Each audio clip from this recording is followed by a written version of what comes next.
Military কেন ব্যারাকে ফেরত যায় না? জি, এই প্রশ্নটা এখন এই মুহূর্তে সর্বোচ্চ প্রশ্ন হিসেবে আমি মনে করতে চাই।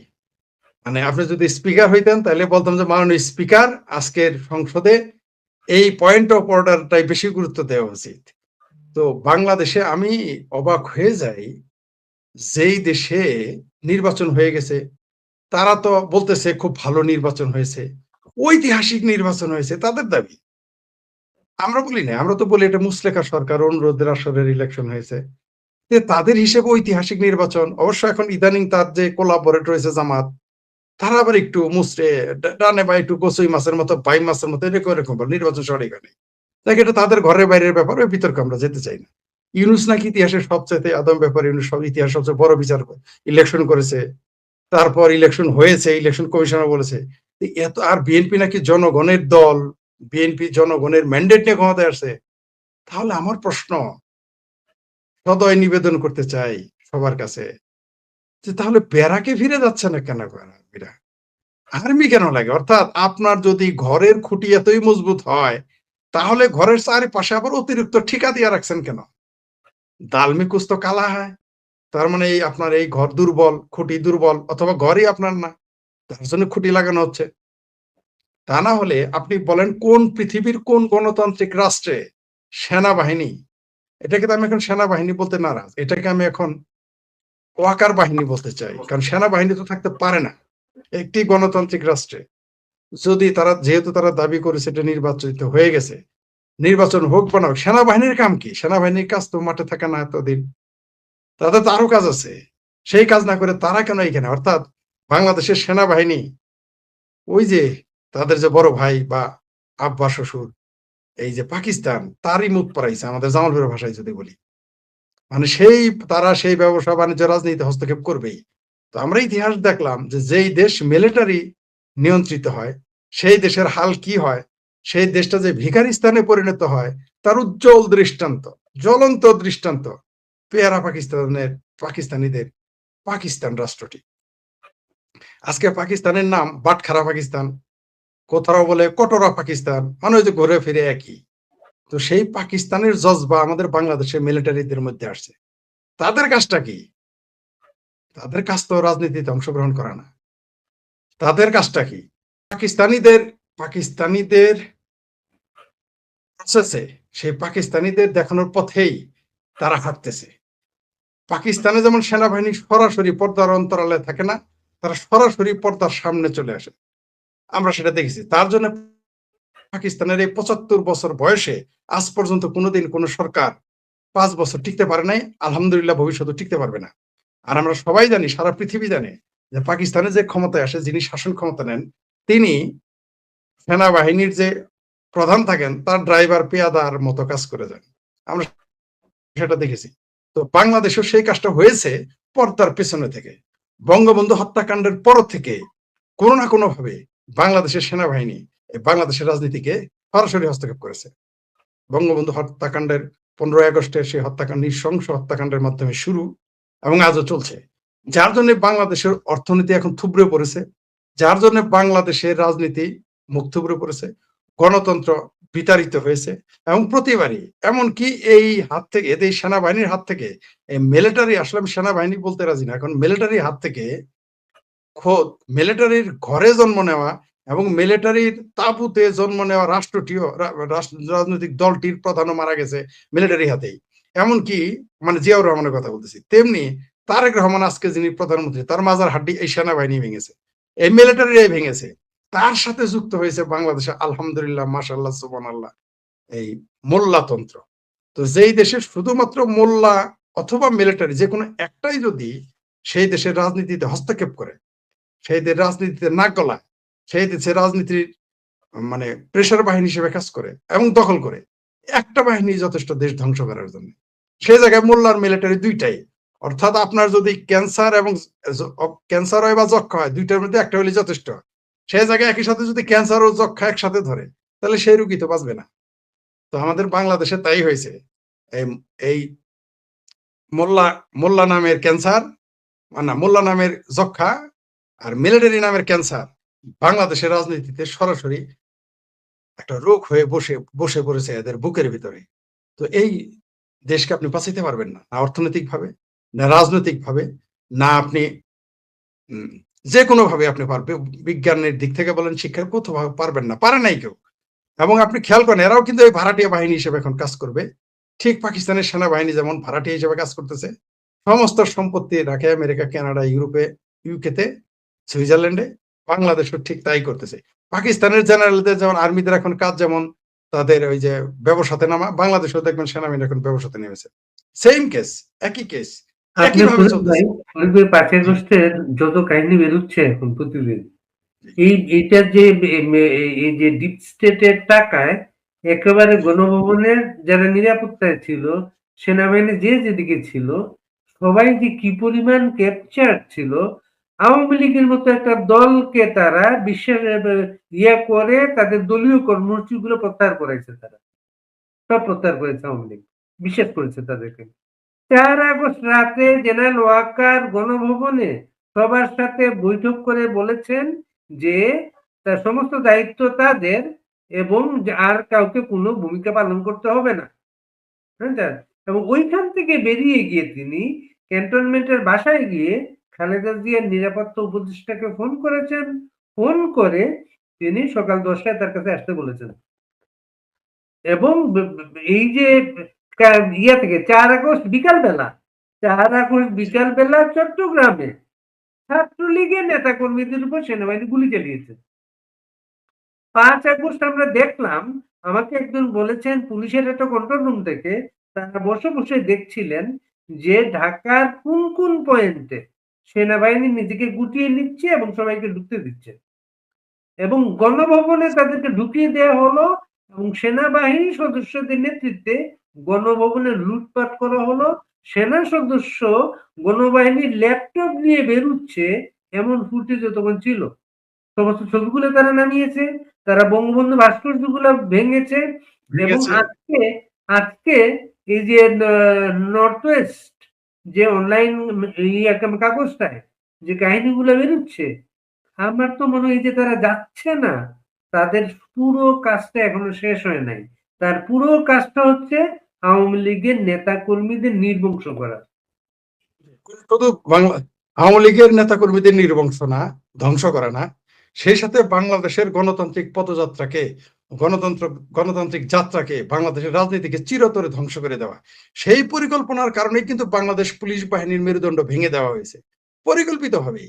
আপনি মনে করেন না যে বাংলাদেশের যে পুলিশের যে মোরালিটি, পুলিশের যে সাহসিকতা, এগুলো সব ধ্বংস করে দিয়েছে এটা পরিকল্পিতভাবে। এটা কিন্তু মোল্লাতন্ত্র থেকে আসা বুদ্ধি এবং মোল্লাতন্ত্রদের দিয়েই কাজ করানো পৃষ্ঠপোষকতাই ছিল সেনাবাহিনী। অপ্রিয় হলেও সত্য কথা, আপনি দেখবেন ভাসুরের নাম কেউ নিতে চায় না।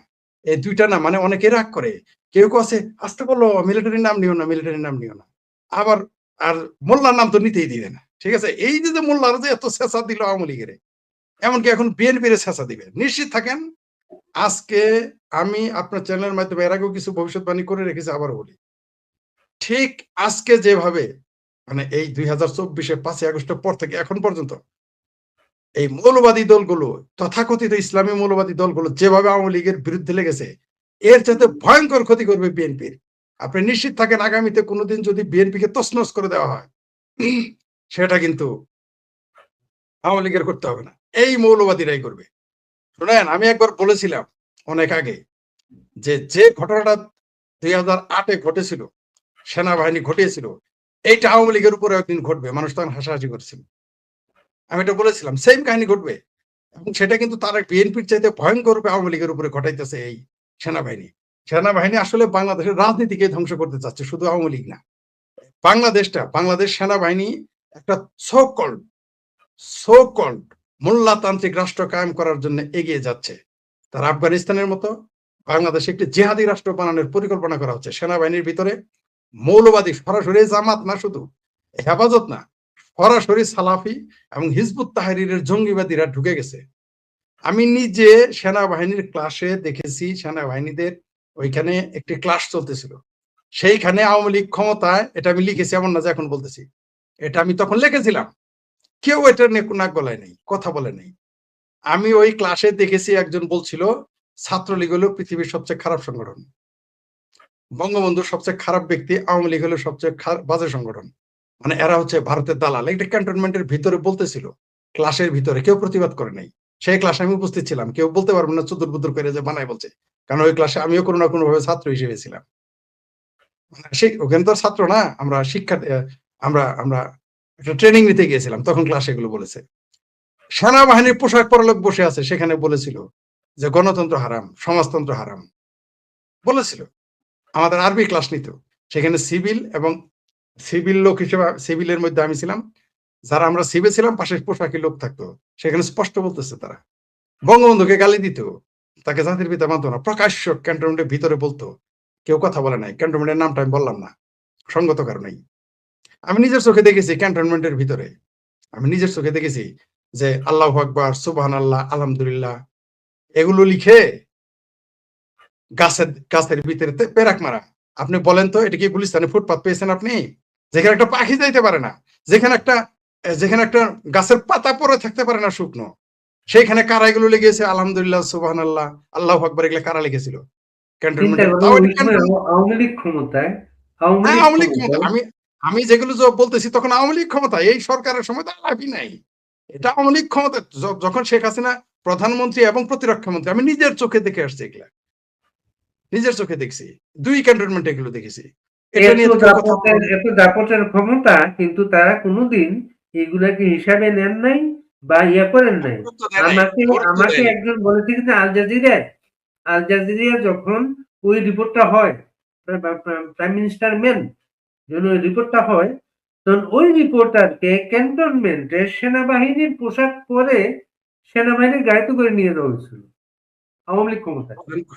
তাহলে বুঝেন কি ভয়ঙ্কর ব্যাপার, কি ভয়ঙ্কর ব্যাপার। তাহলে এখন বুঝেন, শুধু তা না, এই বাংলাদেশে আমি বারবার বলি, বাংলাদেশের যত রাজনৈতিক কোন্দল, যত সহিংসতা, এই বিডিআর হত্যাকাণ্ড, আপনি নিশ্চিত থাকেন সেনাবাহিনী জড়িত আছে। অবশ্যই বিডিআর হত্যাকাণ্ড হয়েছে, সেখানে সেনাবাহিনীর লোক জড়িত ছিল, দোষ দিচ্ছে পূর্ণাঙ্গভাবে তারা জড়িত রাজনীতিবিদরা, ছিল। এই তারা জড়িত। এবং আজকের বিএনপি, যেমন আমরা যে আলাপ করতেছিলাম, তখন আওয়ামী লীগ এগুলা মানে স্বীকার করতে চাইতো না আওয়ামী লীগের নেতারা। 5 আগস্টের পরে জনস্বীকার, আমরা হাতে এখনো অনুষ্ঠানে, করতেছে, 5 এখনো আগস্টের কেউ পরে করতেছে। অনুষ্ঠানে যত আওয়ামী লীগ নেতাদের এনেছি, তাদের মুখ দিয়ে এগুলা কখনোই আমরা বলাতে পারিনি 5 আগস্টের পরে। এখনো বলতে চায় না, এখন এখনো বলতে চায় না। আমি বলতাম, বললে আমি আমাকে থামিয়ে আমি দিত। আর একটু আপনাকে একটু সংযোজন করি। এই যে খালেদা জিয়া যে জেল কেটেছেন, খালেদা জিয়া যে জেল কেটেছেন, এইটার জন্য তো বিএনপি আওয়ামী লীগকে সবসময় দোষারোপ করে যাচ্ছে। কিন্তু প্র্যাকটিক্যাল অবস্থা হচ্ছে এইটাও হচ্ছে সেনাবাহিনীর মামলা। হ্যাঁ, এই এটা এই সেনাবাহিনী টাকাটা মামলা, এই টাকাটা এই সেনাবাহিনীর মামলা। টাকাটা এসেছিল খালেদা জিয়া যখন 1991 96 যখন ক্ষমতায়, এই টাকাটা ওই সময় এসছে। ওই টাকাটা ওই সময় এসছে এবং আর্মি ইন্টেলিজেন্স, যারা আজকে তারেক রহমানের সাথে ওসমানী উদ্যান মিলনে আপনাকে হেঁটে হেঁটে ইয়াতে সচিবালয়ে আসে, ছবি যাচ্ছে, আর্মি আসে না সাথে, ওই ওই যে টাকা এসেছে এক অ্যাকাউন্ট থেকে আরেক অ্যাকাউন্টে, টাকাটা ট্রান্সফার হয়েছে, এই সমস্ত কিছু ফাইল ডকুমেন্ট তৈরি করে রাখছে আর্মি ইন্টেলিজেন্স। এবং বুঝলাম ভাই। আওয়ামী লীগ পরে এই যে 96 যে ক্ষমতায় আসছিল আওয়ামী লীগ, 96 থেকে যে 2000 ইয়ে পর্যন্ত ক্ষমতায় ছিল, আওয়ামী লীগ এই কেসটার খবরই পায় নাই, তারা জানতোই না এটা। তাই না? রাইট। ইয়াতে 111 এর সময় তারা ওই ফাইলটা বের করে তারা এই মামলাটা করেছে। এবং এই মামলাটা বিএনপি এত ভয় পেত, যেহেতু একটা ডকুমেন্ট সব আছে, এর জন্য মামলার দিন তারা হরতাল দিত, নানাভাবে হাইকোর্টে যেত, সুপ্রিম কোর্টে মামলাটা বিলম্বিত করার জন্য। এতদিন যে আওয়ামী লীগ ক্ষমতায় থাকবে তারা ভাবে নাই, সেটা বিলম্বিত করে এইভাবে বিয়েটা করছে। বুঝতে তারেক পারিনি, রহমানের হ্যাঁ। মেরুদণ্ড ভেঙেছে, তাকে মুসলেকা আপনি মজা পাবেন, মুসলেকা 3 বার নেওয়া হয়েছে তাকে। সেইবার মুসলেকা 3 বার নেওয়া হয়েছে। যখন তারেক রহমান যাবে, তখন মুসলেকা 5 বছর উল্লেখ করা ছিল। 5 বছর। উনি 5 বছর দেশে আসবেন না, রাজনীতি করবেন না। তো মুসলেকা নেওয়ার পরে আর্মির যে গ্রুপটা, তারা খেয়াল করি বাবা 5 বছর তো আমার হবে না। তারা এয়ারপোর্টে গিয়ে এটাকে 10 বছর করলো। 10 বছর আসবেন না। এটা জানা ধন্যবাদ, এটা জানা ছিল না। আরেকটা গ্রুপ করলো কি জানেন? আরেকটা গ্রুপ করলো হচ্ছে আমার তো 10 বছর হবে না, তারা বিমানে বসা অবস্থায় ওইটা 15 বছর করলো তারা, এগুলো আর্মি করছে। চিন্তা করে হুম, চিন্তা করে দেখেন, কারণ তারা জানতো যারা কাজ করেছে, শুধু তাই না, আমি তারা বারবার এই জীবনে জন্য বলি তারা এতদিন যে আসার চেষ্টা করতো না, এটা ওই 15 বছর কিন্তু এইভাবে ছিল কিন্তু। জি জি, আরো পরিকল্পিত ভাবে এটা করেছে। দুইটি বৃহৎ দলের ভিতরে সংঘর্ষ বাদিয়ে জামাত আজকে বিরোধী দল কি হতে পারতো? এরপরে দেখবেন জামাতকে সরাসরি এদের ক্ষমতায় নিয়ে আসবে এই মিলিটারিরা। বাংলাদেশ এখন পুরোটাই মিলিটারি। এটা এখন জামাতের 2024 এই সমস্ত কিছুর মূল কারণটা হচ্ছে বাচ্চা ওই যে আপনার এই যে ইয়া খলিলুর রহমান ভারত থেকে ঘুরে আসার পরে ওই যে আমেরিকান এম্বাসিডারের সাথে 2.5 ঘন্টা মিটিং করেছেন যেটা, হ্যাঁ, জি ওই মিটিং নিয়ে অনেকে বলেছেন যে ইন্ডিয়ান সফর নিয়ে ব্রিফ করছে তাকে। আসলে ওই মিটিংও যেটা হয়েছে, ইউনূসকে রাষ্ট্রপতি করা, জামাতের আমিরকে উপপ্রধানমন্ত্রী করা, জাতীয় হ্যাঁ, সরকার গঠন করা, জাতীয় সরকার এটাই গঠন করা, এই কাজটা করতেছে এখনই তারা। এটা তারা 18 মাস ডক্টর ইউনূসকে ক্ষমতায় বসিয়ে প্রথমে তারা চেষ্টা করছিল ইউনূসকেই রাখবে, ইউনূসকে রেখে পরে জামাতকে ক্ষমতা দিয়ে চলে যাবে, এটা হয়তো তাদের প্ল্যান ছিল। কিন্তু এই সাহস তারা পায় নাই যে না, বিএনপিকে ইউনূস একটা এত সুযোগ দিতে অজনপ্রিয় হবে। হয়ে গেছে, ইউনূস এত অজনপ্রিয় হয়ে গেছে, এটা আর পারে না ইউনূস থেকে। যার সাহস পায় নাই। আর আর পাশাপাশি এখন বিএনপিকে এনে তারা এমন একটা স্যাবোটাজ ঘটাবে, হতে পারে যে তারেক রহমানকে মেরেও ফেলবে, ওই যে হ্যাঁ, বেনজির ভুট্টোর মতো মেরে ফেলবে। হতে মেরে পারে, ফেলে হতে এটা পারে। আওয়ামী লীগের কাঁধে চাপিয়ে দিয়ে, ভারতের কাঁধে চাপিয়ে দিয়ে এখানে মোল্লাতন্ত্রকে ক্ষমতায় নিয়ে আসবে এই জামাতিদের। এই প্ল্যানও তাদের থাকতে পারে। আমি বলি তো, আমি শুরু থেকে, আমি মফস্বল থেকে শুরু করে জেলা শহর ঢাকাতে আমি বহু জিনিস গবেষণা করেছি। বাংলাদেশের যত সন্ত্রাসী কর্মকাণ্ড ঘটে, রাজনৈতিক কলহ ঘটে, এমনকি Awami League BNP, BNP Awami League BNP, এর পর্দার অন্তরালে জামাত থাকে কোনো না কোনো ভাবে। এই যে সুপ্ত গুপ্ত হিসেবে থাকে, মানে প্ররোচনা দেয়, তারেক রহমানের পিছিয়ে একজন থাকে, আওয়ামী লীগের নেতাদের পিছিয়ে একজন থাকে, থেকে প্ররোচনা দেয়, তারা দিয়ে তাদের মধ্যে বিরোধ সৃষ্টি করেছিল। আজকে এই পরিণতি কিন্তু তাই। এটা কিন্তু হয়তো অনেক আওয়ামী লীগও এটা মানতে চাইবে না, বিএনপিরও মানতে চাইবে না, কিন্তু এটাই ঠিক। আমি নিজে মফস্বলের অন্তত 10টা সংঘর্ষ নিয়ে গবেষণা করেছি। লোকাল বিএনপি আওয়ামী লীগ, মানে আভ্যন্তরীণ এবং তাদের কলহ, এগুলো আমি একটা লিস্ট করেছি। 1990 সাল থেকে 2000 সাল পর্যন্ত, 2005-6 পর্যন্ত একটা চার্ট করেছি আমি। ওই চার্ট গুলো আমি ধরে ধরে গবেষণা করে দেখেছি। এই সে আমার কলেজ জীবন থেকে খোঁজ করে হিসাব করে দেখলাম, এখন পর্যন্ত যত সন্ত্রাস ঘটে এগুলো সব পিছনে সেনাবাহিনী এবং মোল্লাতন্ত্র কাজ করে ভিতরে ভিতরে। তার জন্য কিন্তু আজকে জামাত বিরোধী দল। আপনি বলেন তো, পৃথিবীর কেউ কল্পনা করেছে জামাত বিরোধী দলে যাবে? এটা কি করে সম্ভব? কি যে করে দলটা সম্ভব? কি করে, দেশটা চায় নাই, যে দলটা দেশটা চায় নাই, সেই দলটা আজকে সংসদে কিভাবে বিরোধী দল। বিরোধী দল হয়? কিভাবে বিরোধী দল হয়? বরং আমরা দেখেছি কিন্তু তারা ডমিনেট অন্যান্য দেশে, সংসদটাকে ডমিনেট করছে, কিন্তু তারা জি সংসদটাকে জি ডমিনেট করতেছে তারা। ডমিনেট করতেছে। শুধু তারা বিরোধী দল না, ডমিনেট পাশাপাশি একটা জিনিস, অথচ মধ্যপ্রাচ্যে আমরা দেখি গণতান্ত্রিক ভাবে মোল্লারা আসলেও সেনাবাহিনী সেখানে সেটাকে, মানে ক্ষমতা দখল করে তাকে উচ্ছেদ করে আর এখানে ক্ষমতায় বসাচ্ছে। তার মানে মিশর, মোল্লারা, আমরা মোল্লাদের মিশর দেখলাম, মিশরের যে ঘটনাটা মিশরে দেখলাম আমরা। যে মিশরের কথাই বলতেছি, মিশরে দেখেন মোল্লাতন্ত্রকে উচ্ছেদ করে ফেলে সেনাবাহিনী। আর